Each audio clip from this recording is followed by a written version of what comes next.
So you want to grow your family through adoption, but don't want to waste years waiting to adopt a child. Listen, as an adoption lawyer, I have helped a ton of hopeful adoptive parents through their adoption journey, and I can tell you that it doesn't have to take you years to adopt a child. Over the last year, due to high demand, I developed an adoption program to help hopeful adoptive parents start their adoption journey with confidence and really set themselves up for a successful adoption. This is the first time I'm publicly sharing how to do that so that you can see that it doesn't have to take years for adoption to happen to you, and that the key to really position yourself for a successful adoption is understanding how to navigate through the process. So I'm gonna break down all the steps in a few minutes, but this video is really inspired by the fact that I work with a lot of hopeful adoptive parents in developing their adoption strategy, especially when they're just starting out and have no idea what to do so they can position themselves for success. One of my clients recently sent me a message and she said, "The adoption journey is confusing. The internet did little to help piece the process together. The Adoption Success Accelerator was the bridge that helped me cross into actually walking the path confidently." The reason why I share that with you is because I want to show you that you don't have to wait years to grow your family through adoption. If you can answer these 3 questions that I'm going to go over in just a few minutes, it's going to make a significant difference in your adoption process. As you can see, I have here on the board your adoption success roadmap, okay? And there are 3 things that you're gonna need to know before you start your adoption journey to really help you along the way, okay? The first one is, what type of adoption are you wanting to pursue? So we're gonna put in here, type of adoption. All right, so in this video, which I'm going to link right at the top right there, I share why it is not a good idea for you to do your home study as the very first thing you do for your adoption, okay? You need to first understand and know the type of adoption that you're pursuing, okay? So I want you to watch that video to get more details about what I mean when I'm talking about the type of adoption, okay? Now, the second thing that you wanna do right here is you wanna know the type of professional that's going to be best for your family to work with, okay? So we're gonna put type of professional.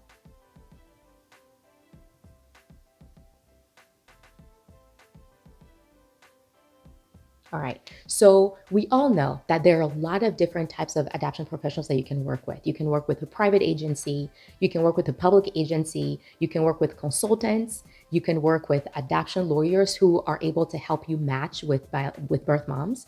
And you can also work with facilitators. I don't recommend that, but some people like them. And you can also self-match. So there are so many different ways that you can actually go about with how you build your team to help you with your adoption process, that it's really important that you kind of narrow down the type of professional that's going to work best for your family. And all of that actually works best when you already know the type of adoption that you're looking to do. Here's a quick example. If you want to self-match, okay, and that's what you're looking for, then that affects the type of professional that you're going to be using. Because if all you want to do is self-match, that eliminates agencies and consultants, right? And so what you're really looking at that point is an adoption lawyer to help you match.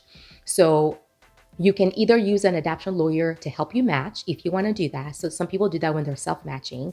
Or if you don't want to have any professionals involved, you can self-match on your own, but you're still going to need lawyers at the end of the day, whether you use agencies, consultants, whatever professionals you use to match with the birth mom, you're still going to need an attorney at the end of the day to help you finalize everything, okay? So that's an example of how knowing the type of adoption that you're doing, okay? We want to self-match, affects the type of profession that you're going to choose, right?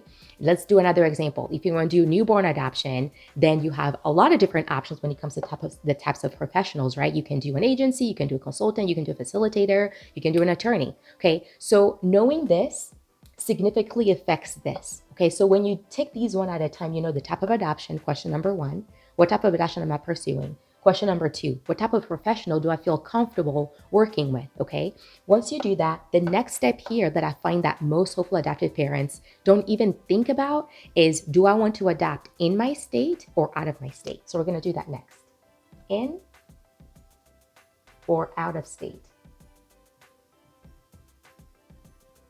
Okay, so this is so important because if you can decide if you want to adopt in your state or out of your state and make that decision, that will significantly narrow down the type of professionals as well that you're looking for. Because what happens a lot is that when you're thinking adoption, there are so many different professionals that you can go with that are in your state and out of your state that it can be very overwhelming to try to go over that entire list of people to call or to chat with and kind of decide which route to go. So most hopeful adoptive parents end up going to Facebook groups, Instagram, YouTube channels, and basically ask for recommendations. Hey, can anybody recommend an agency in Virginia? Can anybody recommend an agency in Florida? And I don't think that's the best way to go about it. What I tell my clients is you need to know, are you going to adapt in your state or out of your state? Okay.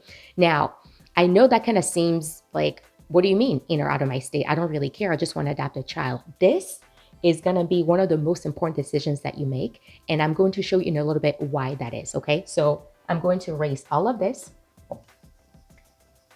and we're going to focus on just deciding whether you're adapting in or out of your state, okay? So in or out of your state, these are the questions that you wanna ask to be able to make that decision, okay? Question number 1, okay? Consent laws. Okay, so the first question you wanna ask yourself when you're deciding if you wanna adapt in or out of your state is, what are the adoption consent laws in your state? And do you agree with them? Okay. In California, for example, I believe, I could be wrong, I believe, because I looked at this a while back. I believe that the mother has 7 days to change her mind after she relinquishes her rights to the child. Okay. Are you okay with that? Does that seem fair to you? Okay. If the laws in your state, the consent laws, they don't seem fair to you, you don't want to wait 7 days for mom to change her mind, then you probably want to look outside of your state, right? So that's what I mean by the consent laws in your state. Number 2. Is there opportunity for adoption? All right. What do I mean by opportunity? What I mean by that is, if you look in your state right now, okay, the ratio of pregnant moms versus hopeful adoptive parents, do you even stand a chance? Or are you going to be waiting 3 to 4 years to even get matched? Okay. There are some states here in America where it is easier for you to adopt a child because those states just happen to be more adoption friendly. So in Nebraska, for example, it is not a very adoption friendly state. Okay. If you want to adopt in Nebraska, you are guaranteed to have at least a 3-year wait with an agency. Okay. But there are other states where the wait is quicker just because the states are more adoption friendly. And there just happens to be a lot more birth moms in those states who are placing their babies for adoption versus aborting. Okay. So knowing this will significantly help you make that decision about whether to adapt in or out of your state. Number 3, it's going to be reputable agencies. Okay, so the adoption professionals in your state, are they reputable? Are they professionals that you think you'd want to work with? Okay, so that's another question that you want to ask yourself when you're thinking about whether you wanted to adapt in or out of your state. So as you can see, I only took 1 question out of the 3 that we started off with earlier and broke it down into 3 more. And this is one of the ways that I helped my clients really narrow down their adoption process and streamline the process to really position themselves for success. So when you answer these 3 questions, like I showed you earlier, you know the type of adoption, like we did earlier, the type of adoption, and you know the type of adoption professional that you want to work with that's going to be best for your family. And then you can answer that question, do I want to adopt in or out of my state? That's going to help you so much in your adoption journey. All right, so this is your fastest road to success. Let's get this cleared up here. And I'm going to show you guys your fastest road to success, okay?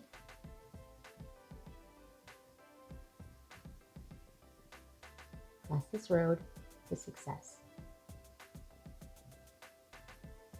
Okay, and this is what it's going to be: building a solid foundation.